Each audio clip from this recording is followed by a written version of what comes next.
আমি মোহাম্মদ আবু ইউসুফ সরকার, অতিরিক্ত পিপি, পরিবেশ আপিল আদালত, ঢাকা। আপনারা জানেন আজকে সারা বিশ্বে পরিবেশ দূষণের জন্য আজকে আজকে পৃথিবীর মানুষ হুমকির সম্মুখীন হচ্ছে। আপনারা জানেন এই যে ঢাকা শহরে আশেপাশের যে নদীগুলো আছে, আপনারা জানেন প্রত্যেকটি নদী আজকে পরিবেশের ভারসাম্য নষ্ট হয়ে যাচ্ছে, এখানে জীববৈচিত্র্য নষ্ট হয়ে যাচ্ছে। এখানে দেখবেন আপনারা আজকে এই ঢাকা, মানিকগঞ্জ এবং মুন্সিগঞ্জ এবং নারায়ণগঞ্জের যে নদীগুলো আছে, সেই নদীতে আজকে কোনো মাছ এবং জীবজন্তু এবং উদ্ভিদ কোনো কিছুই আজকে নেই। আজকে সব বিলীন হয়ে যাচ্ছে, আজকে ধ্বংস হয়ে যাচ্ছে। এবং আবার পাশাপাশি আপনারা জানেন এই নদীগুলো আজকে দখল হয়ে যাচ্ছে।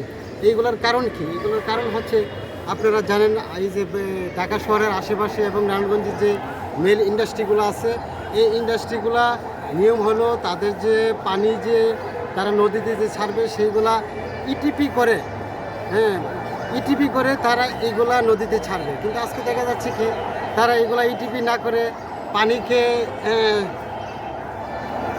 সরাসরি না করে তাদেরকে পানির যে তাদের যে বিষাক্ত এই বিষাক্ত প্রজন্মকে নষ্ট না করে আজকে এই পানিগুলো কোথায় যাচ্ছে? এই নদীতে যাচ্ছে। এই নদীগুলো যাওয়ার কারণে আজকে এই নদীগুলা আজকে তার ভারসাম্য নষ্ট হয়ে যাচ্ছে এবং পরিবেশ আজকে মারাত্মকভাবে আজকে হুমকির সম্মুখীন হচ্ছে।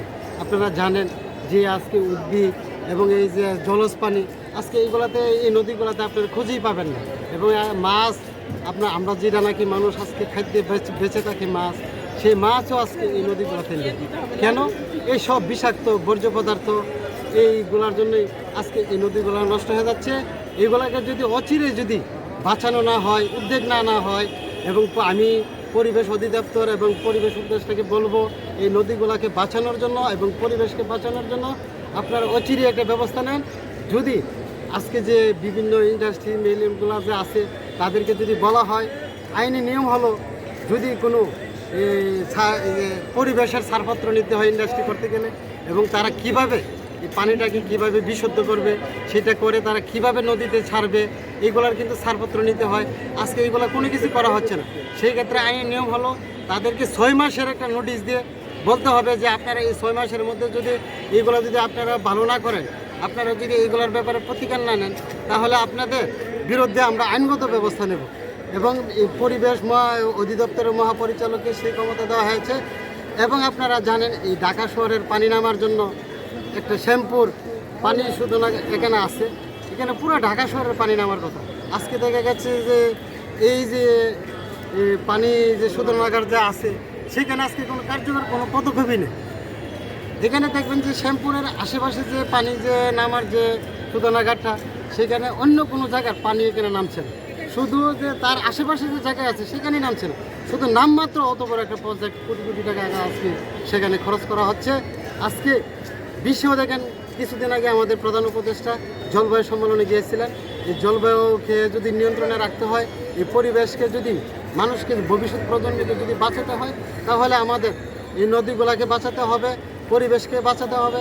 আপনারা জানেন ঢাকা শহরে অনেক গাছপালা ছিল, সেই গাছপালাকে আজকে কেটে নিধন করা হয়েছে, যার ফলে আজকে আপনারা দেখছেন যে শীতকালেও আজকে গরম অনুভব হচ্ছে এবং গরমকালে শীত অনুভব হচ্ছে। আজকে পরিবেশকে যদি বাঁচাতে হয় তাহলে আমাদের এবং ভবিষ্যৎ প্রজন্মকে যদি বাঁচাতে হয় তাহলে অচিরেই আমাদেরকে এই পরিবেশের উপরে আমাদেরকে একটা পদক্ষেপ নিতে হবে। আপনারা জানেন, সেই জন্য আমি বলবো, আপনাদের মাধ্যমে বলবো, আজকে পরিবেশ অধিদপ্তর থেকে শুরু করে আমরা যে পরিবেশ আপিল আদালতে আছি, আমরা এই যে আইনের যদি যথাযথ প্রয়োগ করা হয় তাহলে এই ভবিষ্যৎ প্রজন্ম থেকে শুরু করে এবং বিশ্ব জলবায়ুর যে আজকে যে বিরূপ প্রভাব সেখান থেকে আমরা রক্ষা করতে পারি। এবং আরেকটা জানেন আপনারা, আজকে প্রায়শই বিভিন্ন জায়গায় ময়লা আবর্জনা ফেলা হচ্ছে, যা নাকি পরিবেশের আজকে মারাত্মকভাবে হুমকির সৃষ্টি করছে। এবং বিশেষ করে পলিথিন আছে, বিভিন্ন জায়গায় ময়লা আবর্জনা রাস্তাঘাটে দেখবেন ফেলে রাখা হচ্ছে, সেইগুলোর ব্যাপারে কোনো ভালো কোনো পদক্ষেপ নিচ্ছে না। এবং সেই জন্য আমি বলবো যে ময়লা যে ডাস্টবিনের যে ব্যবস্থা, সেই ডাস্টবিনের ব্যবস্থাটা যদি সঠিকভাবে করা হয় এবং নদীগুলোকে বাঁচানোর জন্য, আবার আজকে দেখবেন নদীগুলো আজকে দখল হয়ে যাচ্ছে, দখল হয়ে যাচ্ছে। এই নদীগুলোকে দখল মুক্ত করতে হবে এবং পরিবেশের ভারসাম্যকে রক্ষা করার জন্য আমি প্রথমে বলবো এই নদীগুলোকে রক্ষা করা দরকার। নদীর পানি প্রবাহ বাড়াতে হবে।